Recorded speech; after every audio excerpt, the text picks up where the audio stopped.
Giovanna Cherti.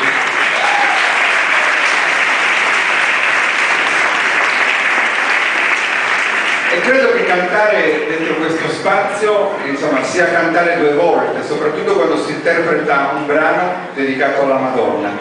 Sì, è vero, io avevo già avuto la fortuna e il piacere di cantare dentro questo luogo sacro e cantare per la Madonna qui dentro vale sempre il doppio. Ho scelto infatti questa canzone che è dedicata alla patrona massima della Sardegna, è la protettrice di tutti i sardi, e questo è quello che voglio per voi, che possiate ricevere dal cielo, dalle sue mani, ogni grazia. Voi chiedete e vi sarà dato, così ci ha detto Gesù, e io sono convinta che sia veramente così.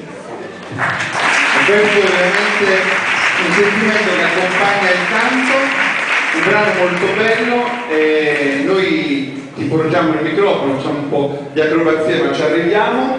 Ecco, perfetto, grazie. E allora con questa canzone Maria Giovanna ci regala